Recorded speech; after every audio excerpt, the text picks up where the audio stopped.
right, so according to my notes, we had just looked at the prompt, okay, the prompt of the essay. Remember, the prompt was asking us about the time period 600 BCE. Is that what we cover in our class today? No, that's the old curriculum before they changed it. And it goes to 600 CE. Now, would we have talked about anything in this time frame? Yes, because period 1 is from 1200 to 1450. But if our curriculum starts here, why would I talk about stuff that happened before? Context, that's right.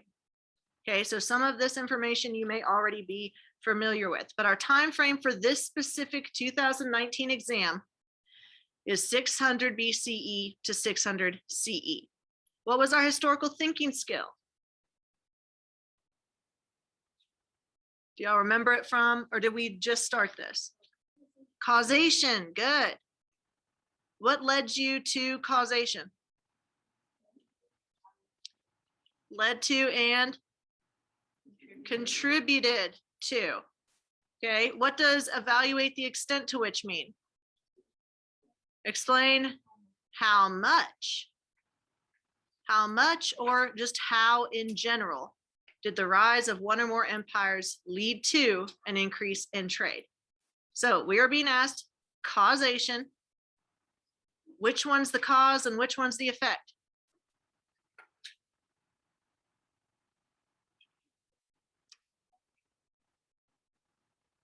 Good. The rise of empires is the cause. That's what you said, right? Okay. Rise of empires is the cause. What's the effect?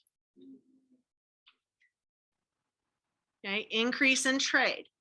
But if we just say the rise of empires led to an increase in trade, that's not answering the prompt. That's doing what? Restating it, which doesn't get the point. So are we gonna have to get specific categories? Yes. And as you can see on the board with the chicken foot, okay, I've put those specific categories. The first category is going to be the creation of trade networks. Okay, infrastructure like roads. And the second one is going to be standardization of currency, but also laws that relate to trade. Would that be a thesis that answers the prompt? Yes. So if we just restate, the rise of large-scale empires led to increasing regional and trans-regional trade, that's just repeating the question. We want to be able to say that the rise of large-scale empires like the Romans, the Persians, the Han Dynasty, are those specific empires that rose during this time? Yes. Led to, that tells us effect. This led to that, increasing regional and trans-regional trade. But then what caused that? What did the empires do that caused this increase in trade? Due to the creation of extensive road networks and the standardization of currency. We have two body paragraphs, two categories answering the question of cause and effect with these empires and increasing trade. Does that make sense so far? All right. So the scoring commentary for the exam. Responses to this question were expected to demonstrate your knowledge of the agency and role of empires. So how did empires and empire building affect the increase in trade? Then it talks about the curriculum framework. Students were expected to address the means by which. What does that mean? The means by which. Not so much why. How. How did states facilitate? What does facilitate mean? Help. How did states help the expansion of trade? Through policies. Would policies include laws? Yes. Administration. What does administration mean? Government. Could that also be talking about the leaders of that government? Yeah. Infrastructure. What's some infrastructure development that could help with trade? Roads. Excellent. And the provision of security. What provides security to an empire? Military. Could you also say fortifications and infrastructure? Yeah, but your first one probably think military, soldiers. Responses were to address one or more specific empires in the period. The question tested students' ability to utilize multiple historical reasoning skills and disciplinary practices, specifically argument development, context. Now, are we always going to have context in our essay? Yes. Where's it going to be? In the intro. Can it be somewhere else? Yes. You can get the point for context no matter where it is in your essay. But we tell you intro, because is that where it makes the most sense to be? Yes. So context and causation in this particular question. While the question was focused upon causation, there were successful student responses that compared the roles that various rising empires played in increasing trade. So can you do comparison in addition to causation to get a point? Yeah, which point do you think that would move you towards? The complexity point. But you have to have done causes and effects, then add nuance with comparison or continuity and change.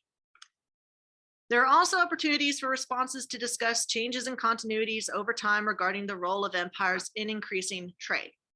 But there are many different answers to this, y'all. You don't have to answer with the Roman Empire to get this essay right. You could talk about any empire as long as you have evidence to back it up. So this is open-ended. It's not like multiple choice where there's one answer and one answer only. There are many different ways you can get it right. Are we good? So here's an example essay that we're going to go through and read together. You already know that you're not going to be able to bring your own paper to the essay for the AP exam. For my class, please bring your own. I'm not made of money, okay? So when you get to the AP exam, only thing you're bringing in is a writing utensil, a pen, and then they will give you plenty of paper to write on. You're not gonna run out of paper. And when you look at this special paper, you'll see that it has categories for which one you're answering. What two essays are on the AP exam in May? DBQ and LEQ. Which one is mandatory where you don't have any option? The DBQ. There's only one DBQ option. You have to write about the one they give you. How many points is this one worth? Or how many, what percent? 25%. The LEQ gives you how many options? Do you have to answer all of them? No, you get to pick which one you answer. And what percentage is this worth?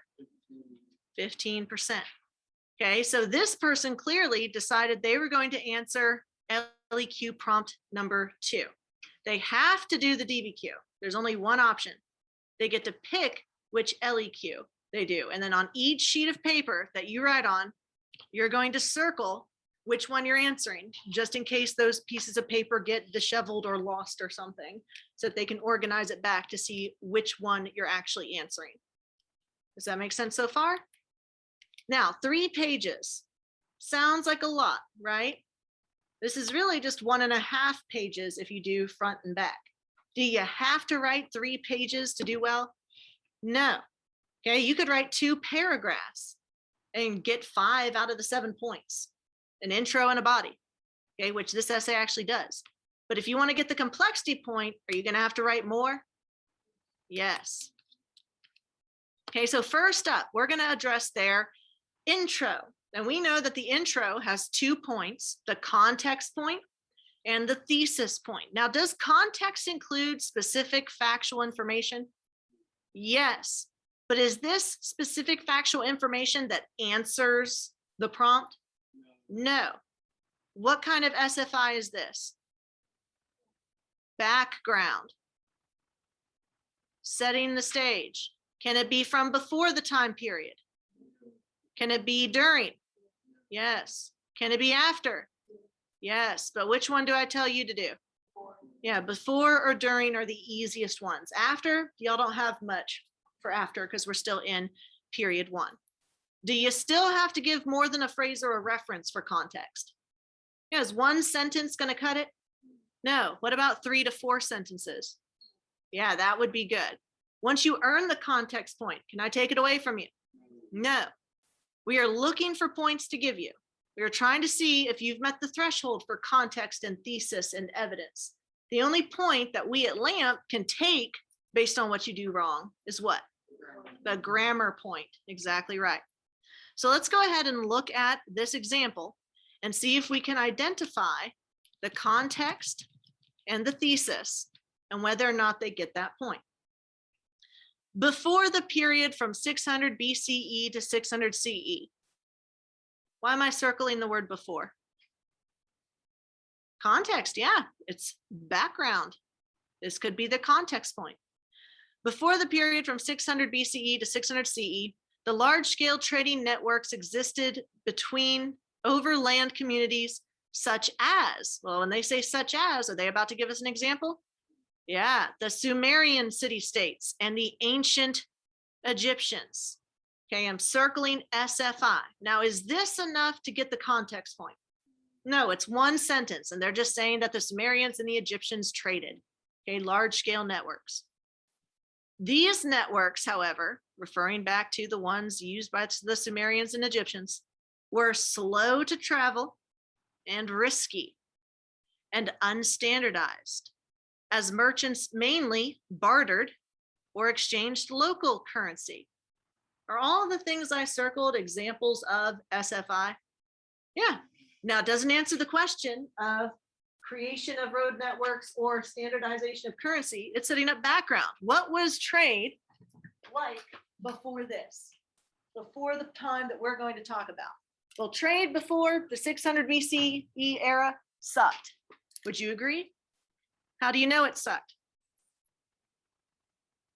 What in the essay tells you specific information about what that trade was like? Slow, risky, unstandardized, local, not a lot of global trade. And they were bartering. What does it mean to barter?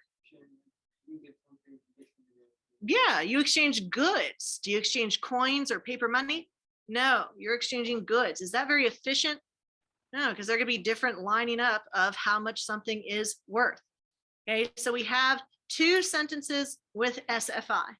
Okay, 1, 2, 3, 4, 5, 6, 7 circles, but they keep going. In East Asia, communities in the Shang or Zhou dynastic periods mainly focused on regional trade, which means local trade, rather than trans-regional trade, as the fertile land near the Yellow River was fairly self-sufficient in providing resources and food for the Chinese. Okay, 1, 2, 3, 4, 5, 6. Have we added a lot more SFI? Does this look like enough circles to give them the point? Yeah. Okay, can I take it away once I give them the point? No. So in the intro, they got the context. What's next? Thesis. And we need to look for a time frame, a historical thinking skill, and the categories for their body paragraphs. Now, in their thesis, are they going to describe every single vocab word that proves their point? No. When do you give vocab that proves your claim? In the body paragraphs. In the period 600 BCE to 600 CE, the rise of large-scale empires led to increasing regional and trans-regional trade due to the creation of extensive road and water networks, which united or linked to a greater Silk Road network for regional trade interactions, and the standardization of currency, which aided merchants from different regions in efficient exchange. Why did I square these words in this sentence? It shows causation, doesn't it? Led to, due to, aided. You can even say increasing is cause and effect, because it's one of the effects of the empire's rising, right? Do we have a time frame? Do we show causation? Yeah, we have words that indicate that. And do we have body paragraph categories? Okay, what's our first category? Extensive road network. Okay, road and water networks for trade. What's our second one? Yep, standardization of currency. We're going to have at least 2 body paragraphs. Trying to get my pen to work in this essay. So did they get the context and thesis point? Yes. So how many points do they have so far? 2. How many paragraphs have they written? 1. How many points are there total in the College Board rubric? 6. How many are there in the LAMP rubric? 7. Do they basically already have 33% of the points on the rubric with just a single paragraph? Yeah. Yes. Does this make you feel a little bit better? Like, nothing will make me feel better. Maybe Thanksgiving break. So let's see what the College Board said about this point. The response earned 1 point for thesis at the end of the first paragraph. The thesis identified 2 ways in which the rise of large-scale empires increased trade.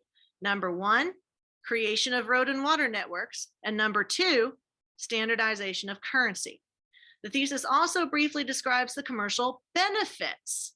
Are benefits effects? Yeah. Trade effects. I'm trying to write effects and it's not letting me. That's just weird. Okay, the benefits of each of these types of imperial policies. The response also earned the context point because at the beginning of the intro, there is a discussion of the limits of the trade networks, okay, prior to the time period. The discussion states that the Sumerian and ancient Egyptian trade networks were slow, risky, and unstandardized. While in East Asia, they focused on local trade because they were already fairly self-sufficient. While some of these statements are overgeneralized, they still serve to effectively set the stage. Okay, does that make sense for those first 2 points? All right, first body paragraph. Now, y'all, with the body paragraphs, remember, we're going to try to do A, see if I can get my pen to work, A, D, A. Now, where have we seen that before? SAQs. Okay, now y'all may remember from your Marco learning session that they didn't use ADA, they used what? ACE. Are these the exact same thing? Yes, worth the same points, they're doing the same thing. If ACE works better for you, if you read that and you're like, oh, now I get it, then use ACE.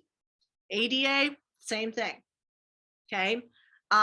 We did change it due to some confusion over ACE. I think people mistook the E for evidence when it's supposed to be explain, like higher order analysis. And so we tried to do ADA instead.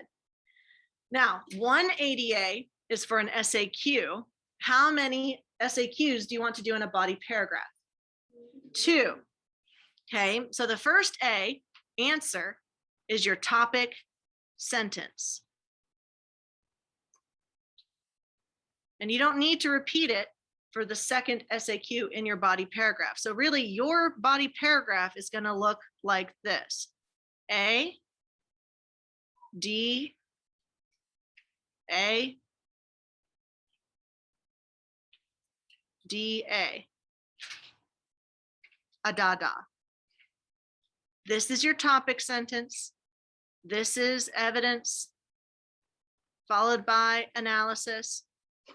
This is more evidence, followed by analysis, which is just basically your historical thinking skill and answering how does it answer the question. So for define and defend, what are we defining and defending? Your answer with specific facts. If you say that the creation of extensive road networks increased regional and transregional trade, and you just say there were roads to places and people sold stuff because trade, is that specific? No. But if you said that the rise of the Han and the Roman empires protected the Silk Road trade and allowed for merchants to engage in long distance economic activity, would that be specific? Yeah, Silk Road, Han Dynasty, Roman Empire, all of that would be specific. Then you have to tie it to cause or effect, historical significance. What are one of those trends? Yes, dear. For answer. A is answer the question, topic sentence. D is defined or defend. And then the second A is analysis. ACE is answer the question, cite evidence, which just means define and defend, and explain historical significance. But I think the cite confused people because they thought, oh, that means we have a document or something, and we have to say, as per Ms. McNeely's lectures. It doesn't mean cite as in works cited. It means, can you give evidence from your brain that supports your answer? Okay. So in the body paragraph, we're looking for 4 points. The evidence points, the first one is, did they list relevant SFI? If I gave you an essay on the Mongols and you said Genghis Khan, Kublai Khan, China, siege weapons, and maybe you just listed and defined them, then you can get 1 point. 1 point. You have to use it to get the second point. If I asked you about the causes and effects of the rise of the Mongol Empire, you have to do more than just name people and things that happened. You'd have to use it and say Genghis Khan formed the largest contiguous land empire in history using siege weapons and psychological warfare that he then passed down to his descendants like Kublai Khan, who were successful in conquering China, thus implementing a foreign dynasty over China for 200 years, right? That's actually using the evidence rather than just listing ID terms one after the other because you think they're relevant. Okay, so which one's easier to get, the first SFI point or the second SFI point? The first one, okay, they scaffold up. Then the analysis points, there's 2. For the first point, you have to do at least 1 part of the historical thinking skill. What are the 2 parts in causation? Cause and effect. What are the 2 parts in comparison? So compare and contrast, similarities and differences. And what are the 2 parts in continuity and change? Continuity and change. Now, let's say your essay's on causation and you only talk about effects. Can you still get that first historical thinking skills point? Yes. Okay, like the first SFI point, which is easier to get, the first analysis point is easy to get. You can have an unbalanced argument where you only do causes or only do effects instead of doing both. Okay, and you can still get the historical thinking skill point. However, if you want to get the complexity point, are you going to have to do both parts? Yes, you have to do causes and effects, plus all the other points on the rubric. You have to do those really well. And then you have to add nuance. Is that why it's called complexity point? Yeah, because it's super duper difficult to get. Can you still make an A without the complexity point? Yes. Okay, it's possible. I've had freshmen get it before. Okay, but it's fairly difficult for most beginners, right? I never earned the complexity point when I was at LAMP writing historical essays. Okay.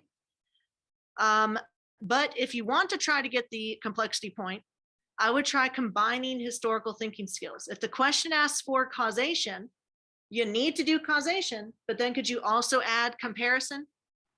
Absolutely. Can this be a phrase or a reference to get the complexity point? No, just like with context, it has to be more than a simple phrase or reference. So looking at this first body paragraph, what is our very first sentence going to be according to our outline? Topic sentence. This doesn't answer the question. It doesn't tell us, hey, this is a road network, or hey, this is an empire. It tells us what we're about to read about. Okay, so we had 2 body paragraph categories. Which one do you think they're going to write about in their first body paragraph? The creation of extensive road networks. So our topic sentence is just going to say one way that it led to increased trade was road networks. Okay, so let's zoom in.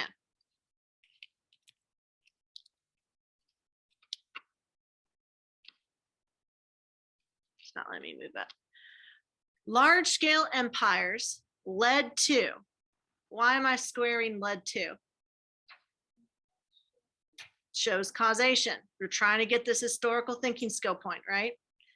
Large-scale empires led to immense regional trade as rulers, as meaning because, as rulers aided in creating extensive waterway and overland trade routes that connected their empire. Okay, so we have cause and effect. These empires led to more trade because rulers created more trade routes and had the effect of connecting their empire. But are there any specific facts in there, or is it just a category? It's just a category. Okay, so we've got our first A. Answer the question, topic sentence. These empires, rulers did this. Now we need to define and defend. We need to give actual specific terms. So here we go. The Romans, is that an empire? Yeah. The Romans in Western, come on, man, circle. I tried. Western and Eastern Europe, under the dictatorial leadership of the Roman Empire, facilitated. What does facilitated mean? Helped. Okay, that shows our causation skill. Facilitated immense regional trade by establishing extensive road networks throughout their land empire in order to increase wealth through trade and trade taxation. Okay, so look at what I circled. Romans, Western, Eastern Europe, dictatorial, trade taxation, or tariffs. Is that specific evidence supporting our claim? Yes. Okay, this is how they increased trade. This is why they did it. More money and tariffs in order to facilitate it by. All of that shows both SFI and our historical thinking skill. But that's still not enough to earn the SFI point, right? I mean, they've listed some, okay, but now they need to, or they've listed some and they've done analysis by saying this is why they did it. But we can't just give one piece of evidence or one piece of analysis to get those points, can we? We have to do more. So we've got the D for Roman Empire, dictatorial, Eastern and Western Europe, tariffs. And we got the A for in order to increase wealth through trade and trade taxation. Okay, those squares show causation. So now we need to do D again, another piece of evidence.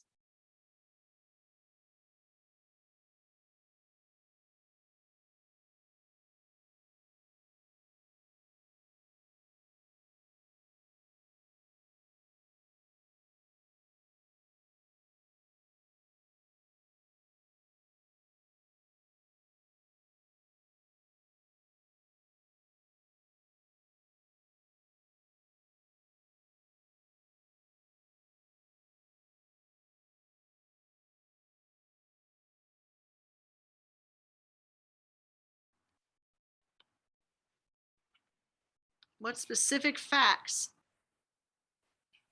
did I circle in that second part of the first body paragraph?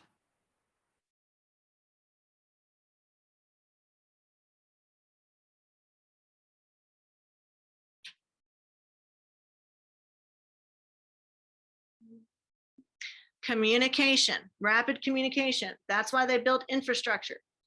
What about mobilizing the military? Do you want to be able to move your troops quickly? Yeah. Did they tell us which empire did this? You know, the Persians in the Achaemenid Empire. Do we have squared parts like due to and led to showing analysis?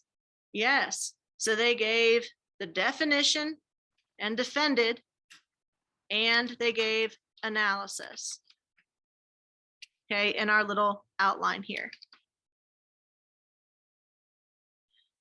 So now we need to keep going with our analysis. Okay, complexity. The need for military supplies and more food. So they need military supplies and food. Why do they need that? To feed a rising urban population. Okay, so more people in cities. Does that mean more people? Yeah, because that's where most people go, is the cities. Attributed to the rise of Rome. So that's an effect. And also facilitated greater regional trade, which cause the Roman emperors had to trade for more resources and food for their populations or face popular unrest or rebellion. So do we have more circles and squares? Yes. So is this a very well-written essay? Yes. We've got the SFI point. Did they give specific evidence? Yes. Did they use it to answer the question? Yeah, they didn't just list it, they used it. So how many points did they get there? 2. Listing, using. Did they address causation? Yes. Okay, that's 1 point. Because can you get the complexity point with just 2 paragraphs in your essay? No, you have more than that. Due to the demand for greater resources as a result of an increasing population, large-scale empires expanded their trade by constructing and establishing extensive roads and trade networks throughout their empires. So if we had 2 points from the intro, plus 3 points from their first body paragraph, how many points out of 7? 5. 5 points out of 7. That's a B, y'all. What 2 points are left on the LAMP rubric? Grammar and complexity. Have you seen anything that would make them lose the grammar point so far? No. So really you could argue this is a 6 out of 7 unless they start like messing up their sentences in the last few paragraphs. Okay, that's an A. That's a 92. Are we good so far? Now, why didn't I give them the complexity point yet? Yeah, they've only written 2 paragraphs. You can't show nuance without answering the entire question. So second body paragraph, same points. Yes, dear.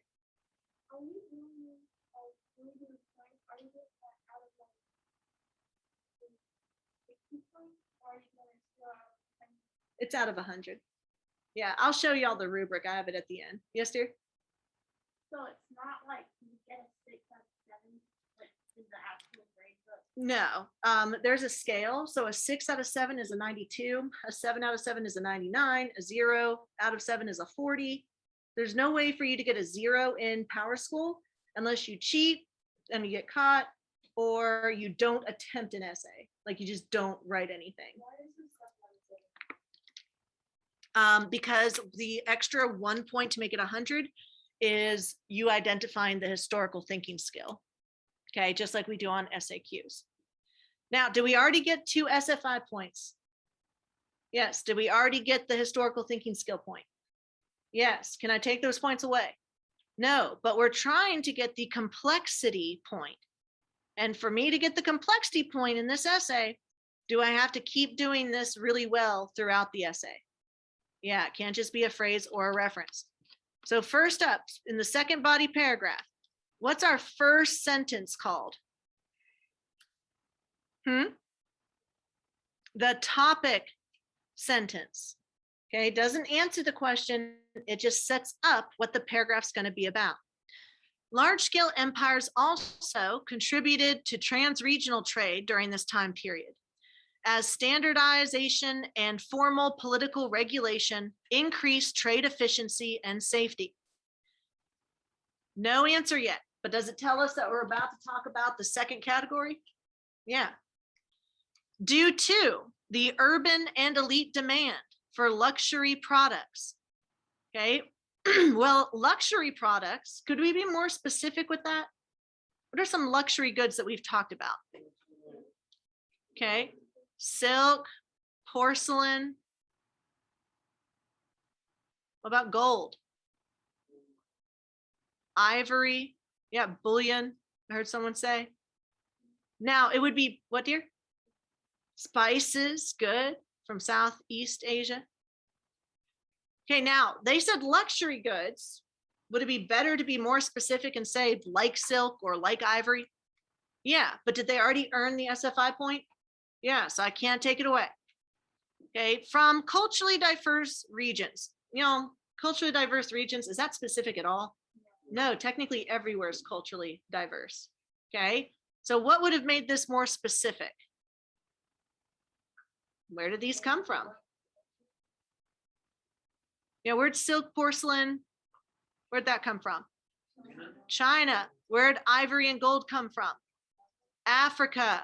Where did spices predominantly come from? Southeast Asia. So could we have listed the specifically culturally diverse regions?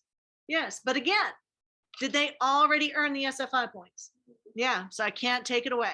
They're just being more vague in this paragraph. It's not their strongest one. Rulers of large-scale empires needed a way to standardize trade in order to increase their profitability and lower luxury item cost. This led to the standardization of currency. For example, the Han Dynasty, which contributed to increased transregional trade, especially along the Silk Road. Because political regulations, as written and codified in the 12 Roman tables and expressed by rulers and leaders, increased the safety of trade by providing formal support of trade and merchants, transregional trade also increased as more merchants could travel longer distances with increased success. How many circles do you see? 1, 2, 3, 4, 5. Is this as much evidence as they had in the first body paragraph? No, but they have a ton of evidence in the first body paragraph. Have they already earned the point? Yeah. What about squares?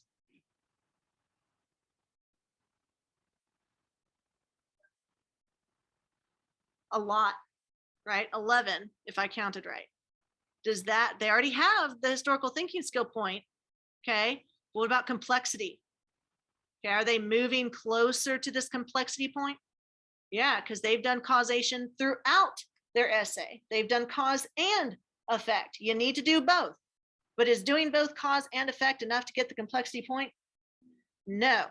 Okay, what could you do to add to that complexity point? Talk about similarities and differences, or continuities and changes. Exactly right. Okay, but could they end their paragraph or their essay right here? Yes, they've gotten the context and the thesis point in the intro. They've gotten SFI 1 and 2 and historical thinking skill 1. Okay, plus the grammar point. That's a whole 6 out of 7. Is that an excellent score? Yes, it is. Okay, but they go further. They do a third body paragraph because they're trying to get what point? The complexity point. Okay, so what did the College Board have to say about those first 2 body paragraphs? The response earned 2 evidence points. It contains multiple examples of empire's influence on trade, including the road networks made by the Roman and Achaemenid Persian empires, Roman leaders, this is supposed to be an apostrophe, need to trade for more resources and food for their populations or suffer rebellion, urban and elite demand for luxury goods, standardization of currency with the Han, and the commercial laws by the 12 Roman tables. All of that is evidence that get them both the points. They also explicitly connected these pieces of evidence to arguments or claims from the prompt. So the evidence of Roman and Persian roads is used to support the claim that empires needed rapid communication, mobilization of the military, and increasing revenues through trade and tariffs. So they're not just listing, oh, Roman, Persian, Han Dynasty. They're actually using that evidence. The response earned 1 point for using historical reasoning because there's multiple examples of the successful use of causation. Was that the main historical thinking skill that we were asked in the prompt? Yes. So do you have to answer it? Yes. To explain the effects of the rise of empires on trade. For example, the importance of currency under the Han is explained both by linking it to motivations or causes. They wanted to increase profits and lower cost, and the effects, increased foreign trade along the Silk Road. Okay, so they did causes and effects, did they not? Good. So what grade do we have so far? How many out of 7? Yeah, 5 to 6. Okay, because they haven't lost the grammar point yet. But they go further. Okay, they go further with their third body paragraph. Now, we've already got the 2 SFI points. We've already got the first historical thinking skill point. So what we're going for here is complexity. No matter what they write here, I can't take away any of the points except for grammar. Now, what's our first sentence going to be? The topic, okay, our topic sentence. Doesn't answer the question yet, just tells us what the paragraph's going to be about. The expansion of trading networks and regional and trans-regional trade during this time period reflected the efforts made by rulers to increase efficiency in the face of rising demand for varied products. That's our topic. The expansion of trade during is similar to the expansion of trade during 1450 CE to 1750 CE. Similar. Okay, what historical thinking skill are they trying to do? Comparison. So they've already done causation, and did they do it well in the first 2 body paragraphs? Yes. Now they're going for similarities and differences. Because in both instances, political rulers were active in establishing trade routes to increase wealth and resources, like the Romans and the Portuguese of the 16th and 17th centuries. The increased trade was also similar in both time periods because of the increased efficiency and safety of trade, as the standardization of currency increased trans-regional trade immensely, just as the implementation of banking and credit systems made long-distance trade safer and more profitable because merchants could collectively spread costs and risks. Finally, the increase in trade during 600 BCE to 600 CE was similar in that rulers associated conquering with trade in both cases. Empires like the Roman Empire needed to trade to provide wealth and resources for its military and growing urban population, similar to how the Spanish and Portuguese desired political conquest in the New World to increase wealth and global prestige. Okay, how many pieces of SFI did I give?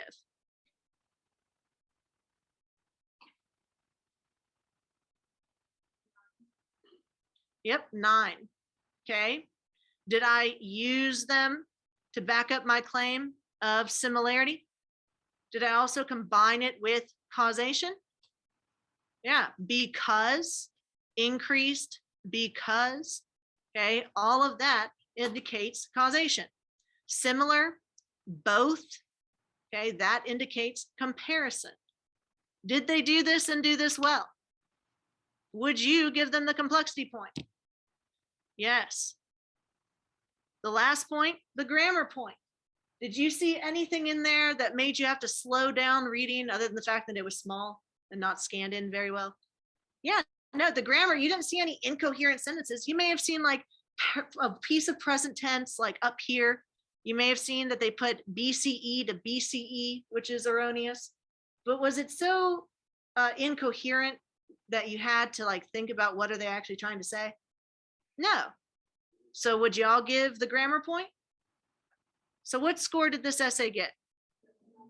7 out of 7, which on your rubric is 99 out of 100. How do you get that last point? Yes, you tell me what skill you're asked to do. Yes, dear.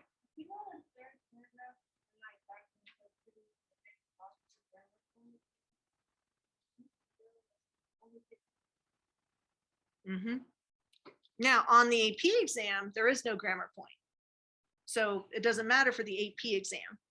But for our classes and every other history class and English class you're going to be taking, the grammar point will matter. Okay?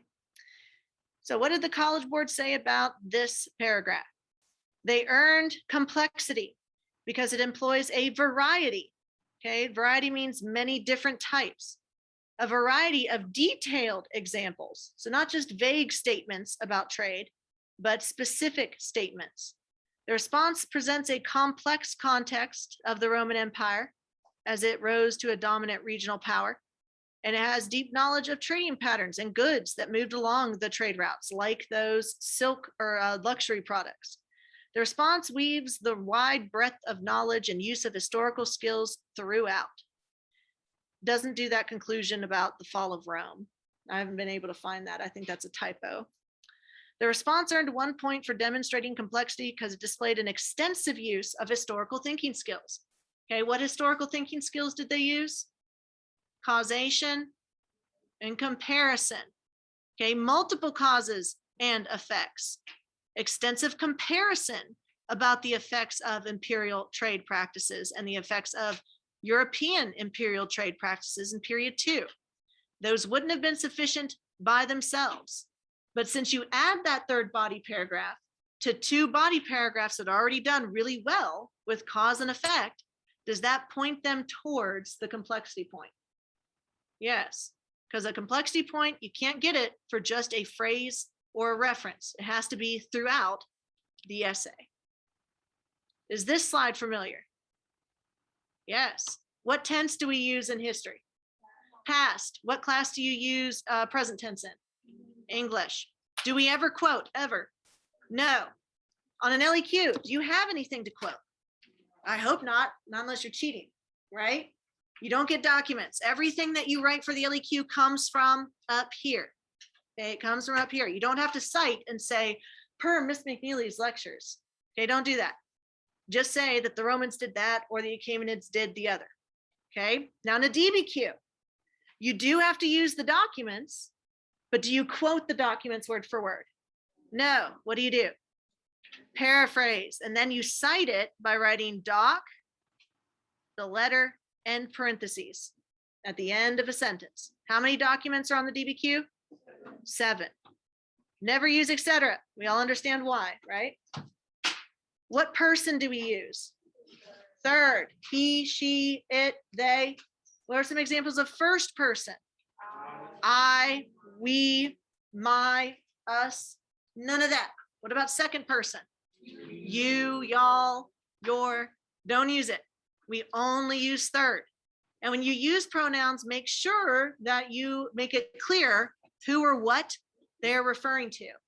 You don't want to just start out your paragraph with they sponsored Christopher Columbus sailing west. You want to say the Spanish monarchs sponsored Christopher Columbus and they paid for the boats that he used. Okay, we still got 2 minutes, y'all, calm down. Never use contractions. Do we never use contractions in history? Do we never use it in English? Yeah, anytime you are writing a formal essay, okay, you don't use contractions. You can use them in your diary, you can use them in your journal, you can use them in your notes. Don't use them on an essay. Now, if I give you an essay on period 1, the Mongols, should you go all the way to today, modern times, 2021? No. How far back or forward can you go for context? 1 period. If you have an essay on period 2, you can do context of period 1, 2, or 3. Should you be talking about today? No. Okay, period 4 ends in about 2001. So if you have an essay on the American Revolution, okay, period 3, don't start talking about America today in 2021. It's not relevant. Don't say things like, and that's why we're the greatest country of all time. Opinion. Okay, you can't do that. Superlatives. We want what you can prove, okay, not what you think. And the grammar point. By your age, should you know how to write coherent sentences? Should your subjects agree with your verbs? Should you know how to use a comma or a period or a semicolon? Okay, what about sentence fragments or incomplete sentences, run-ons? Okay, this is what will really lose you that point. Okay, not being coherent with your essay. If we have to stop and think, what are they trying to say? What is the syntax here? That's when you run into trouble. Superlatives are statements like greatest or the best. Okay, those are opinions. Do we want to give opinions in our essay? No. We want to give facts. We want to talk about something we can prove. Okay, we could say that Kaylee is best dressed. Okay, but could somebody argue that someone else is? Yeah, because it's an opinion. We want something that is objective, that we can prove, right? You also want to stay away from absolutes. Absolutes do not allow for exceptions. If you say every serf was tied to the land, or if you say every position of authority was held by men as a patriarchy, that's not accurate, because are there going to be exceptions to that rule? Yes, so you don't want to use every or all or never. There's always going to be an exception. So stay away from absolutes and stay away from opinions. Also stay away from counterfactuals. You can't say this is what might have happened if X, Y, and Z happened. You have to tell me what did actually happen. If I said in an essay, if Genghis Khan had never united the Mongols together, then the bubonic plague would not have killed as many Europeans. I mean, can I say that? No, because Genghis Khan did unite the Mongol tribes under a Khanate. I can't get a time machine and go back in time and stop Genghis Khan from being Genghis Khan and then measure how far the bubonic plague spread. I can only look at the facts we have. Genghis Khan did unify the Khanate. He did spread disease through conquest and trade. Okay. And so the bubonic plague did kill about a fourth of the Europeans. Does that make sense? All right. Your facts have to be facts. Is that confusing? Okay. If I said that Muslims believe in many gods, is that a fact? No. So can you get an evidence point for giving erroneous information? No. Your evidence point can only come if you actually know what you're talking about, if what you're saying is true. When trying to figure out what the question's asking you, you should pay attention to the action verb. If it asks for how Confucianism impacted the Chinese government, what historical thinking skill is that asking you to do? Causation. If it says to compare the spread of Christianity to the spread of Islam, what skill is that asking you to do? Comparison. Look at the verbs to help give you an idea. Do you get a point for identifying the skill? Yes, you get 1 point out of 100 if you can tell me it's causation or comparison. Why won't you tell me it's continuity and change? Because I'm not giving you that one. Okay, that's the hard one. Why wouldn't you say context? Yeah, context is in every essay. It's in the intro, right? So you have two options for tomorrow: causation, comparison. That's it. How many paragraphs total should your essay have? At least 3. Okay, intro. And what 2 points come from the intro? Thesis and context. Thesis and context. Now, context, is that specific evidence? Yes. But is it specific evidence that answers the prompt? No. Okay, context sets the background. If I asked you, hey, show me how you're doing in math class this year in high school. Okay, if you showed me your tests from math class, or you showed me your projects or your progress report from math class, that's evidence for your body paragraph. You're answering the question, how are you doing in math class? If you gave background, well, could you talk about the math classes you've taken in middle school? Yeah, what are some? I don't remember them. Algebra 1, geometry, pre-algebra, math 8. Yeah, they're all different names, right? If you said you went to Baldwin and had Miss J, does that have anything to do with answering the question of how you're doing in math this year? No. You're giving context, you're giving background. Here's the math that I've taken before. Who taught me, what middle school I went to. That's what context is. It's background. It doesn't answer. The thesis makes a claim that responds to the prompt. It says, these are the similarities, these are the differences, these are the causes, these are the effects. But does it list every single piece of evidence it's going to talk about? No, it puts them into body paragraph categories. Okay, political causes, social effects. You don't have to list every piece of evidence in your thesis because it's just setting up the outline. You give your evidence that answers the question in your body paragraph. And what points are we looking for in the body paragraphs? Evidence. How many evidence points are there? 2. Okay, evidence or SFI points, specific factual information. The first point's easy to get, right? Can you list vocab words? Okay, yeah, if you list facts without using them, you can get the first point. Second part's harder. You have to not only list that, you know, Islam is monotheistic and Hinduism is polytheistic and so on and so on. You have to actually do the historical thinking skill. Okay, whereas Islam practiced following one singular God, Hinduism practiced multiple gods and had a whole pantheon. Am I doing comparison there? Yeah, you have to actually use it, not just list it. Okay, after the 2 evidence points, what points do we have in the body paragraph? The analysis. First point's easy. If it asks you to do causation, let's say you just did causes. Can you get the first analysis point? Yes. What if you just did effects?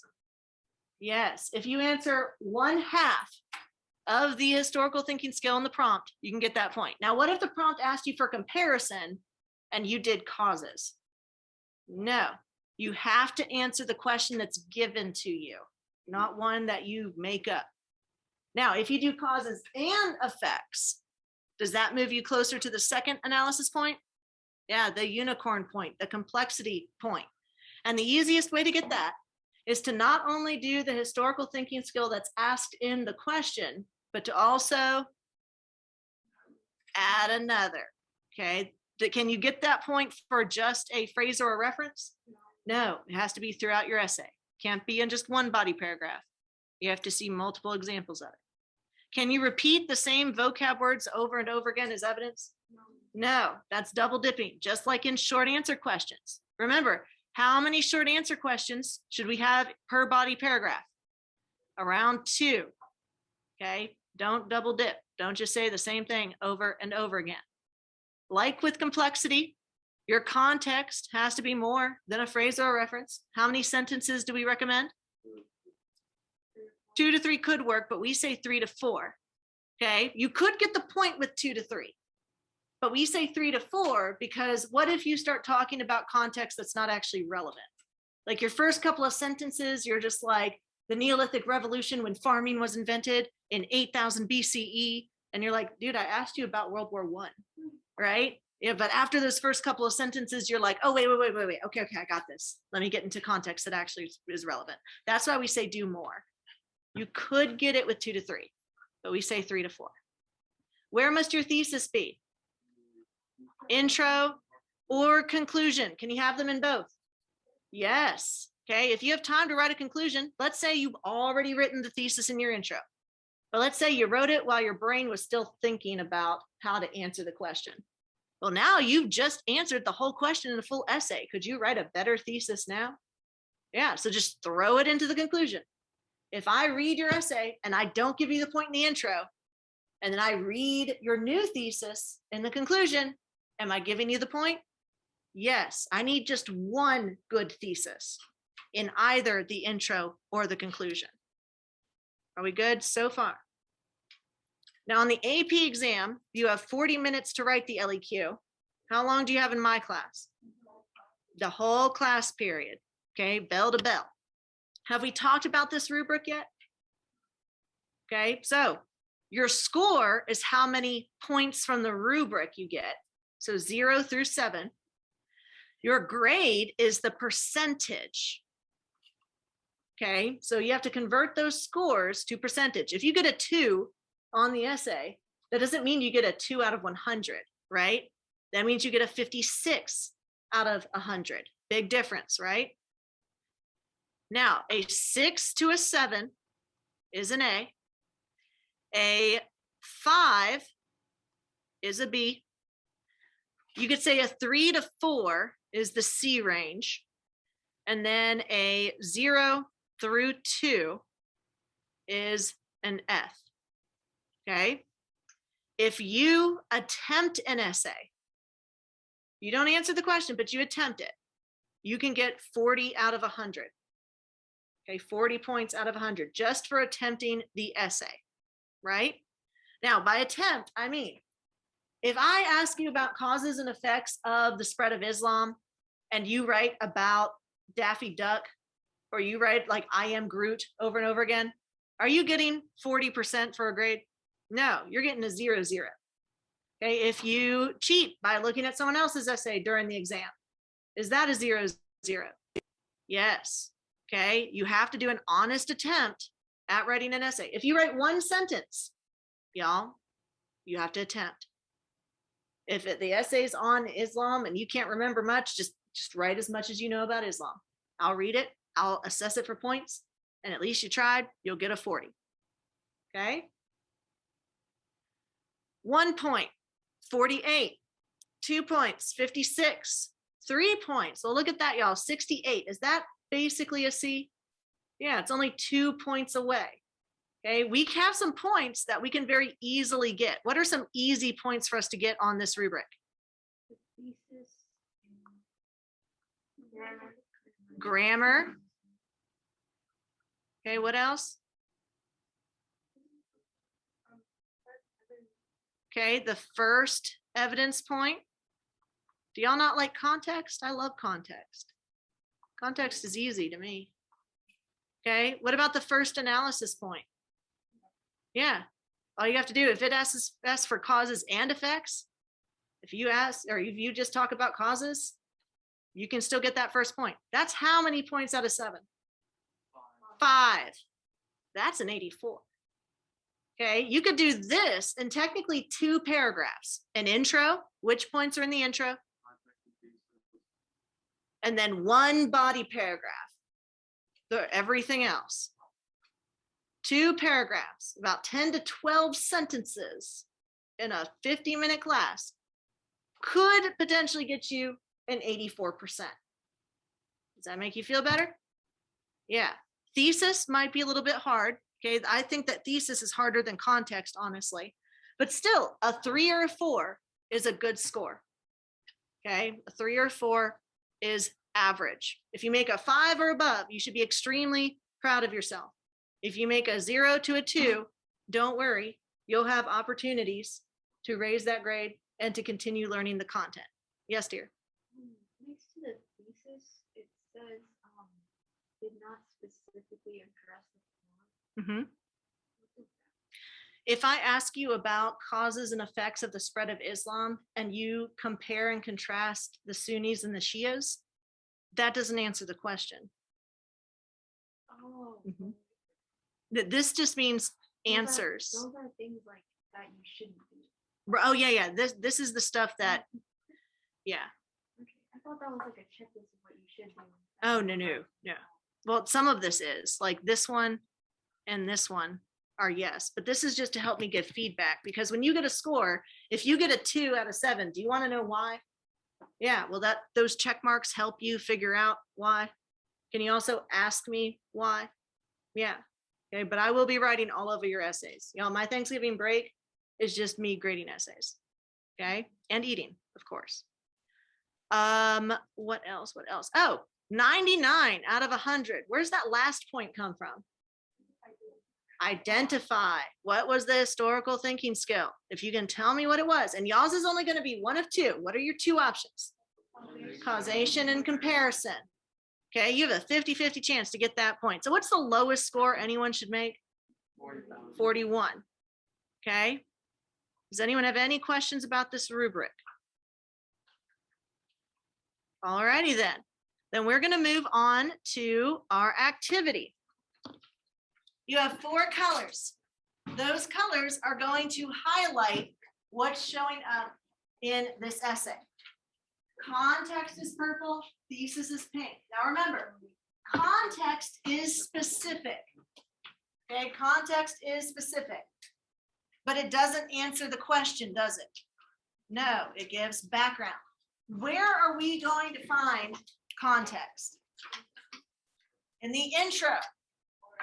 You could find it anywhere, okay, but you should look for it specifically in the intro. So are we going to be highlighting that first paragraph with purple? Yes, there is going to be context that's relevant. The context can be from before, during, or after the time period. Can it be super, super far away from the time period? No. Okay, remember, give them the point if they do enough and ignore everything they do wrong. Okay, you can't take the point back. Just see if they meet the threshold. Pink, that's for the thesis. Does the thesis make a claim, a historically defensible claim, answering the prompt? Yes. Does it set up body paragraphs? Yes. Where are we going to find it? Intro or conclusion. Okay, so what two colors should we be using in that first paragraph? Purple and pink. Okay, where do we use yellow and orange? Body paragraph. Yellow for SFI, the evidence point, answers the question. It answers the thesis. If it says, compare and contrast gender relations in Europe and Southeast Asia, and you talk about the patriarchy, is that evidence? Yeah, it's relating to which one? Gender relations or family structure? Yep, both technically. You could do both. What about polygamy? Is that evidence? Okay, where is that going to apply? Could be the same one. Is that a similarity or a difference between Catholicism and Buddhism? Difference, because in Buddhism, polygamy is practiced. What about in Catholicism? How many wives can you have? Just the one, right? Someone tell King Henry VIII that, because he had 6. All right, so you can highlight entire sentences or just vocab words that you see that you recognize in the paragraph. And then orange is analysis. What's our historical thinking skill for this prompt? Comparisons. Are we looking for examples of them talking about similarities and differences? Yeah, if I said they shared, blah, blah, blah, is that analysis? If I say they differed, blah, blah, blah, is that analysis?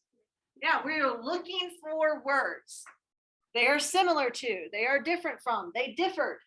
Okay, what if you saw in the essay, they continued or they maintained? Is that a historical thinking skill? Yeah, which one? Continuity and change. What if I said this had the effect of or due to? That's causation.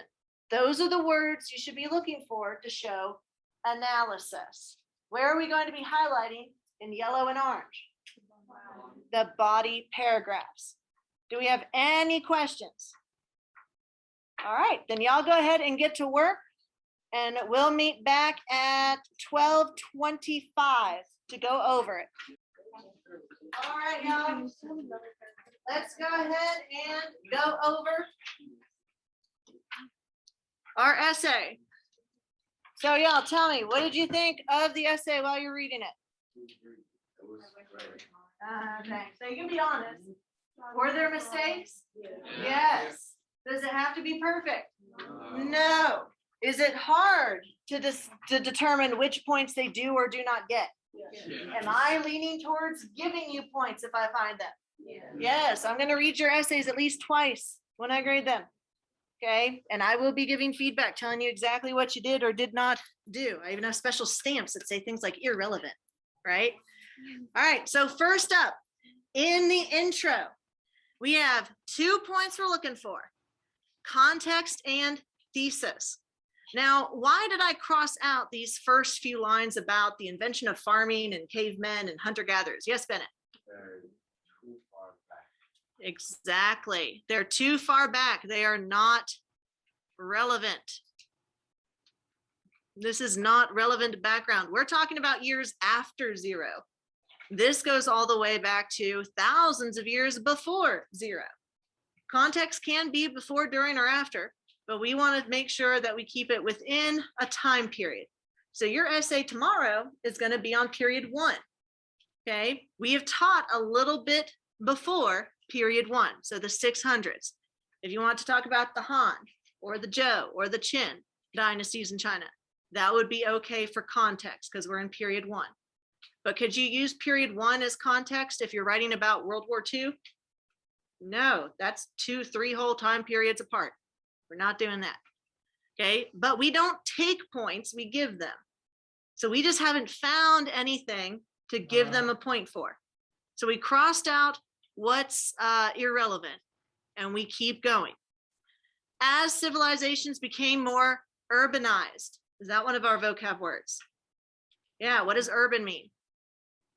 Cities. So as civilizations became more urbanized, religion played a dominant role in societal norms. Now that doesn't answer the question yet. It doesn't tell us about gender and family, but does it set the stage for why we're talking about religion in the first place? Yes, good. Okay, so this is context. Is this enough to give them the point? No, they have one piece of specific evidence, right? So now they have to go into more detail. Okay, Catholicism and Buddhism are mentioned in the prompt, so it might be good background information to give information about how they originated or information of how they spread to these geographic regions. So first up, in Western Europe, Catholicism spread. Now you'll notice I didn't highlight Western Europe and Catholicism because is that outside evidence? No, that's in the prompt, okay? Spread following the split in the Roman Empire in 1054. What is it talking about there? The Great Schism. Now, they didn't specifically give us the vocab word, but did they describe it accurately? Yes, they even gave us the specific year. Is this before, during, or after the time period in the prompt? During. Okay, is that acceptable? Yes. Is this answering the question of gender and family? No, because is context supposed to answer the prompt? No, it gives background. So it's split into two different types of Christianity, Catholics in the West, Eastern Orthodox in the East. This is outside evidence. Okay, so look at how much purple we've added with just 2 sentences. But is that enough? No, we keep going. In Southeast Asia, heavy influence from China and India through trade led to, so we even have some causation here, to the spread of multiple religions, not just one like in the West of just Catholicism, but multiple, including Buddhism. Now, what does non-theistic mean? Yeah, they don't have a deity. Okay, did they worship Buddha as a god when Buddhism first emerged? No, he was an enlightened thinker who found out how to reach nirvana. Okay, in later times, like period 2, did they start worshiping the Buddha? Yes, okay, so that's a change over time. While most of Asia experienced a golden age due to the influence of Muslim trade, Western Europe remained in the dark ages as trade networks and infrastructure decayed. Does that give us background for what's happening in these regions? Okay, so do we see a lot of purple? So would you give them the point, even though they messed up here? Yes, so they get 1 point out of 7. Next up, thesis. They gave us a time frame. They used the historical thinking skills, different, shared, and differed, right? And then they also gave us categories. What do those categories represent? Body paragraphs. So they're going to have approximately 2. They don't list all the evidence. They just set up categories or themes to answer them in the body paragraphs. So during 600 to 1450, despite their distance and different religious beliefs, Catholicism and Buddhism shared similarities regarding patriarchal gender roles and male-dominated family structures, but differed in defining concepts like marriage and family size. So first paragraph, similarities with the patriarchy. That relates to both gender relations and family. Marriage and family size. Those are differences relating to gender and family. So did they make a defensible claim? Would you give them the point? All right, so we got 2 out of 7. Now we're looking for orange and yellow. Okay, orange and yellow, evidence and analysis. This first sentence in the paragraph, what do we call that? Topic sentence. That tells us what the whole paragraph is going to be about. So the whole paragraph is going to be about similarities in a male-dominated society. What's a vocab word for that? Patriarchy. So is it saying that both are patriarchal? Is that a similarity? Now they have to prove it. For instance, women in Europe were restricted in terms of education, employment, and property rights. While some wealthy women were able to have rights, like to join guilds and become artisans, overall, remember, we don't do absolutes. We can't say no women ever had rights. We can just say that most didn't. Overall, the medieval code of chivalry, popular during this time, infantilized women. What does that mean? Babied them, treated them like babies, like they need supervision. They infantilized women as needing protection rather than practice and self-sufficiency. Guilds was a vocab word. Chivalry was a vocab word. Have we talked about artisans before? And the patriarchy. Yeah, so are they explaining how Europe was patriarchal? Yes. And they're even doing nuance by saying some women could gain rights. But in order to have power, you had to have wealth. Good. Women who rejected marriage in favor of becoming Catholic nuns retained. What analysis is that doing? Continuity. They're continuing. Retained administrative autonomy. What's autonomy mean? Independence. Okay, they maintained independence in convents where nuns live, but this required a lifelong pledge of chastity and poverty. Did we talk about the Catholic clergy taking these pledges? Yes. In contrast, is that comparison? Buddhist women. So we just did European women and the patriarchy. Now we need to prove that they shared similarity with Buddhist women. Okay, but it does also do differences. Buddhist women enjoyed more independence than European women. That's all counterparts means in this context, in terms of education and employment, but was it still a patriarchy? Yes. So are they both patriarchal? Yes. Similarities. Both religions claim principles of the equality of mankind with the concepts of heaven and nirvana. Was nirvana a concept we talked about? Was heaven a concept we talked about? Yes. Those concepts appealed to the lower classes, including women, tying it to gender because they wanted equality. However, those ideals often failed to be reflected in their societies. Women tended, now did we say all women or did we say generally? Generally, women tended to be resigned to home and hearth. Does anyone know what a hearth is? Yeah, it's where you have fire for cooking, okay? Their status dependent on the male head of household. So we're not just doing gender relations. Now are we also moving into family? Yes. And while Buddhism rejected the Hindu caste system, geographic proximity to Hindu countries and the popular majority allowed for Hinduism's continuing influence. What skill is that? Continuity, which placed women in separate spheres from men. Does all of that support the idea of a patriarchy?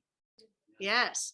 While Europe did not adhere to the caste system, feudalism maintained a social system in which serfs were tied to the land and lord for generations. Thus, the social hierarchies of these cultures during this era maintained a tiered or leveled system based not only on class and wealth, but also gender. Did they give evidence? Did they use the evidence to prove their claim? Did they compare and contrast? Did they do another historical thinking skill? Okay, but can you give them the complexity point for one paragraph? No. Can you give them both the evidence points? Yes. Can you give them one of the analysis points? Yes. Okay, but if you want to give them the complexity point, you have got to keep reading. Okay, so here we see the highlighted parts. Vocab words in yellow, analysis in orange. They're not just doing differences and similarities. Look at this word, remained, right? Ensuring. Does that also show continuity? So we have complexity in more than just one place in the essay. Would you give them the point? Yeah. Okay, and then in their conclusion, what are they going to restate? Their thesis. Did you see anything in here that said no grammar point for them? No. Okay, did they do some things wrong? Yes, but did they still end up getting all of the points? Yes, they did. This is a good essay. But remember, a good essay can be a 3 to a 4 out of 7. Okay, we're not going for perfection. We're looking for progress. Any questions, comments, concerns? All righty.